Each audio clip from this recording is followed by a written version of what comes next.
जय श्री कृष्णा।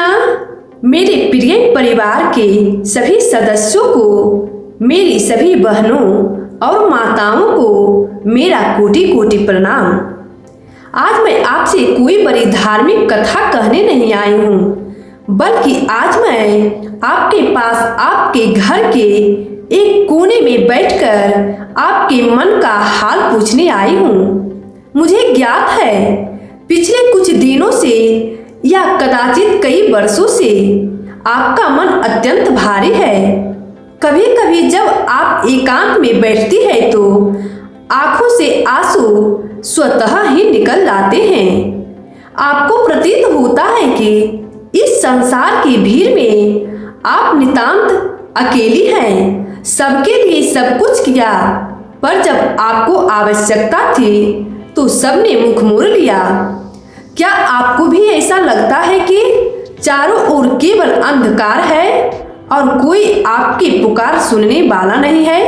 यदि हाँ, तो ठहर जाइए, क्योंकि रात जितनी अधिक गहरी होती है, सवेरा उतना ही निकट होता है। एक बार की बात है, एक पुत्री अत्यंत दुखी होकर अपनी माता के पास गई। उसके चेहरे पर थकान थी और आंखों में घोर निराशा।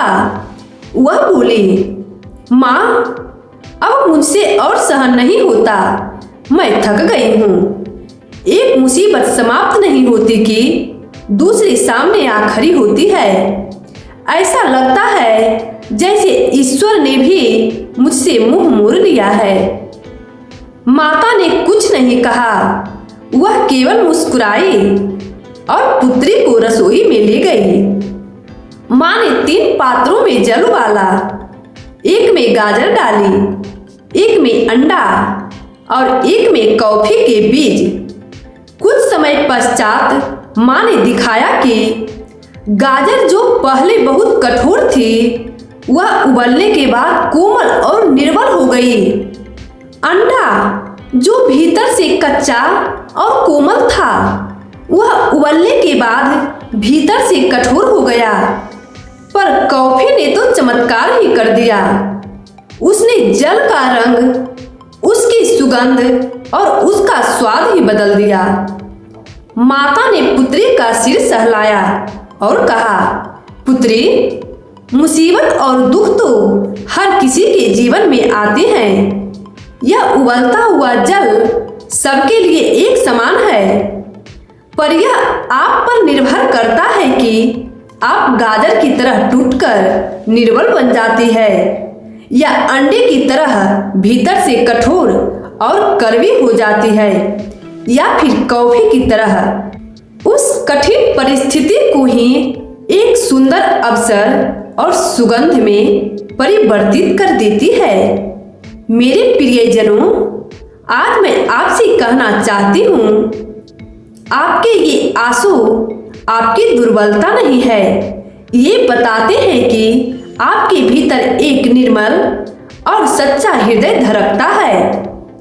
यदि आज आपके संबंध कड़वे हैं या लोग आपकी कद्र नहीं कर रहे, तो स्मरण रखिए कि स्वर्ण को भी अग्नि में तपना पड़ता है, तभी वह आभूषण बनता है। बिना घी से चंदन कभी सुगंध नहीं देता। आपने जो इतने वर्षों का संघर्ष किया है, जो अपमान सहा है, जो त्याग किया है, वह व्यर्थ नहीं जाएगा। हमारे कान्हा, हमारी माँ जगदम्बे सब देख रही है। वह बस यह देख रही है कि जब आधी तीव्र होती है तो क्या आप उनका हाथ छोड़ देती है या और भी गहराइयों से थाम लेती है। आज मुझे एक वचन दीजिए, आज से आप स्वयं को कोसना बंद करेगी। यह कहना बंद कीजिए कि मेरी किस्मत ही खराब है। इसके स्थान पर यह सोचिए कि जो हो रहा है उसमें मेरे प्रभु की कोई न कोई मंगलकारी इच्छा है।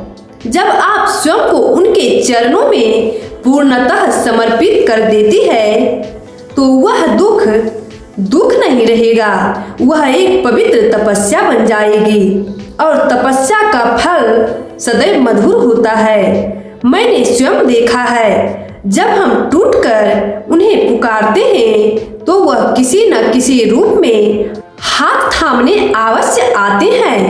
कदाचित आज मेरी आवाज के रूप में वह आपसे बात कर रहे हो। मैं जानती हूँ आप अत्यंत साहसी हैं, बस थोड़ा धैर्य और रखिए। वह दिन दूर नहीं जब आपकी आंखों में विषाद के आंसू नहीं बल्कि विजय की मुस्कान होगी।